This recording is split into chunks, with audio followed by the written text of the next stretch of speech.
প্রাচীনতম মহাকাব্য মহাভারত ভারতীয় সাহিত্যের সবচেয়ে বড় সম্পদ। মহাভারতের সবচেয়ে অপমানিত চরিত্র দ্রৌপদী।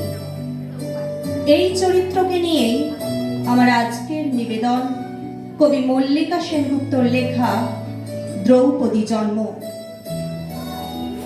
হস্তিনাপুরের এক গৃহবধূ, সেই আমি আবার জন্মেছি। ভারতবর্ষের দিকে যে মেয়েটি এই প্রশ্ন ছুড়ে দিয়েছিল, স্ত্রীকে পণ রাখবার অধিকার কে দিল স্বামীকে, তার মতো প্রতিবাদী হাজার বছর ধরে কখনো দেখেছ? সেই দিন নেশাগ্রস্ত রাজা যুধিষ্ঠির ভারত কাঁপানো সেই কুপ্রস্তাব পেশ করলেন। যিনি নন অতি খর্বা, অতি কৃষ্ণা, কৃষা বা রক্তাভ, পদ্মপলাশ চোখ সেই নারী দ্রৌপদীকে পণ রাখলাম। পৃথিবীর মানুষ তখনও কিন্তু ধ্বংস হয়ে যায়নি। ভারতের ইতিহাসে বাকি ছিল আরো দুর্ঘটনা। পিতামহ ভীষ্ম, ক্ষমা করবেন, আপনাকে প্রণতি জানাবার স্থিরতা আজ নেই। আর কর্ণ, তোমার জন্য ঘৃণাও বড় বেশি মনে হয়।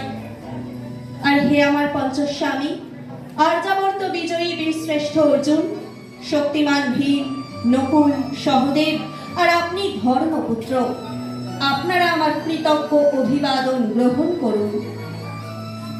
আমার প্রথম স্বামী অধমুখ, দ্বিতীয়ের অবরুদ্ধ ক্রোধ, শান্ত করেন তৃতীয়।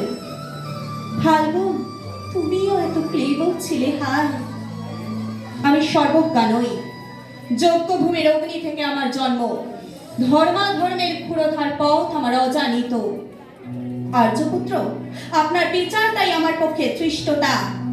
আপনার কোনো বিচলন নেই, আপনার ধর্ম আপনাকে রক্ষা করেছে বিকার থেকে। কৃতজ্ঞতা জানান সেই ধর্মকে। ভীমসেন, তোমাকে আমি ভালোবাসা দিইনি কখনো, তাই তা ফিরেও চাইনি।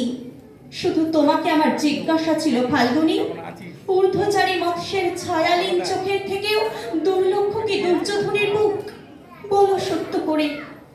প্রেম নয়, শুধু পৌরুষের আস্ফালনই ছিল পাঞ্চালী বিজয়ের পটভূমি। আমি প্রশ্ন পাঠালাম, প্রতিকামী জেনে সুপ্রাজ্ঞদের থেকে, নিজেকে না দ্রৌপদীকে ধর্মরাজ কোন বাজি আগে হেরেছেন? কিন্তু মিথ্যা প্রশ্ন। আমি জানি তোমার কোনো উত্তর নেই, যেমন নেই কোনো ভালোবাসা। উত্তর এলো না কোনো। পরিবর্তে ধর্মরাজ বলে পাঠালেন, রজস্বলায় বস্ত্রা, কাঁদতে কাঁদতে তুমি শ্বশুরের সামনে দাঁড়াও। টেনে ধরলেন চুল দুঃশাসন এসে, সেই মেঘবর্ণ চুল, যেখানে ফাল্গুন তুমি মুখ গুঁজে শুয়েছিলে নরম নিশীথে। কন্দর্প নিন্দিত কান্তি ভীমসেন এই চুলে খেলা করতেন। এই চুলের সুগন্ধে স্নায়ু শান্ত রাখতেন রাজা যুধিষ্ঠির। মাতৃহারা সহদেব এবং নকুল এই চুলের রহস্যে ভুলে থাকতেন শোক। স্বয়ং জননী কুন্তি এই চুলে খোপা বানাতেন। দুঃশাসন সেই চুল টানতে টানতে এনে প্রকাশ্য সভায় দাঁড় করালেন এক অসূর্য স্পর্শা মহিষীকে। তোমরা পুরুষ জন, বাঁ হাতে নারীকে ঠেলে অন্দরে পাঠাও, ডান হাতে তোমরাই গা থেকে কাপড় টেনে খুলে নাও উন্মুক্ত বাজারে। তোমরা বিধান দাও, তোমরাই বোবা হয়ে থাকো। পুরুষে পুরুষে যুদ্ধ প্রতিশোধ রমণীর শ্লীলতাহানিতে স্থলিত বসনে সভা ঢেকে গেল। দ্রৌপদীর শাড়ি খুলল না। তন্তুর কৌশলে আমি প্রেমত্ব কৌরব ঘরে লজ্জা রাখলাম। এই দূত সভায় দাঁড়িয়ে আমাকে জানতে হলো, নারী শুধু কয়েক প্রহরের বিলাস সঙ্গিনী। মণিময় হাট, শত সহস্র তরুণী দাসী, দান্ত মাতঙ্গ, গন্ধর্ব প্রেরিত অশ্বযুথ আর আমি পাণ্ডুপুত্র বধূ এক পংক্তিতে দাঁড়িয়ে আমরা সবাই অপেক্ষায়। পিতৃগৃহে যেমন দেখেছিলাম আহিরিনীরা দূর গ্রাম থেকে নিয়ে আসে তাদের পসরা, আর তার উপরে ঝুঁকে পড়ে লুব্ধ কৃতজ্ঞ। আমাদের ব্যবহার করার জন্য তেমনি উন্মুখ হয়ে আছে যারা আমার পতির আত্মীয়। ধিক গুরু বৃদ্ধগণ, ধিক ঠুঠো জগন্নাথ ভারতবাসীকে। আপনারা চুপচাপ বসে দেখলেন এই অধর্মের জয়। কোনো প্রার্থনা নেই আমার। কুরুবৃদ্ধরা বিলাপ করুন, জ্যেষ্ঠ পাণ্ডব প্রহর গুনুন, কোন পুণ্যলগ্নে ধর্মরাজ্য নেমে আসবে মাটিতে। ভীম, অনুগ্রহ করে স্তব্ধ হও। নকুল, সহদেব, বিচ্যুত হয়েও না অগ্রজের প্রতি অটল বিশ্বাসে। আর অর্জুন, অন্তঃপুরে যাও, সেখানে তোমার জন্য স্নিগ্ধ শরীর সাজিয়ে রেখেছে তোমার কোনো প্রেয়সী। রূপ দেখলেই কেন হাতের মুঠোয় চাও জ্যান্ত মানবীকে? না পেলে তারই শাড়ি টেনে ধরে অশ্লীল হাসিতে তার মুখ কালো করে দিতে চাও? বলো, দ্রৌপদীর বহুপতি বেশ্যা, অতএব আমি যদি বেশ্যা হই, তুমিও পুরুষ বেশ্যা কর্ণ মহাপতি। তোমারও শয্যায় আসে বহু পত্নী, বিবিধ স্ত্রীলোক।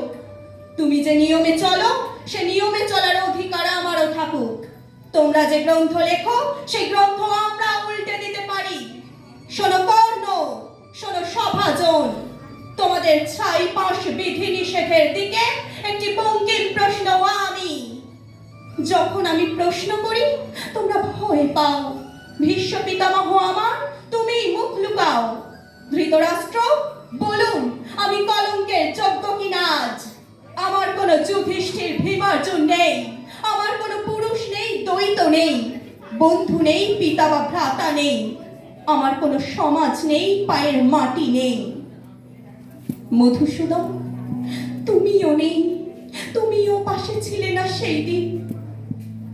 আমাকে যারা শরিতময় দেখেও হেসেছিল, আমাকে যারা কলুষ হাতে স্পর্শ করেছিল, এখন তারা পৃথিবী জুড়ে দাপটে বেঁচে আছে এবং আমার স্বামীরা আজ সন্ধি চাইছে। ঠিক আমার বেঁচে থাকার দুঃখ ইতিহাস। শোক নয়, লজ্জা নয়, এই রাজগৃহে দাঁড়িয়ে আমি জানলাম প্রেম নয়, শ্রদ্ধা নয়, অধিকার নয়, নারী শুধু প্রয়োজনে। জানলাম এখানে কোনো ভেদ নেই। ধর্মপ্রাণ যুধিষ্ঠির, শক্তিমান ভীম, প্রেমিক অর্জুন আর লোলুপ ধৃতরাষ্ট্র নন্দনদের মধ্যে।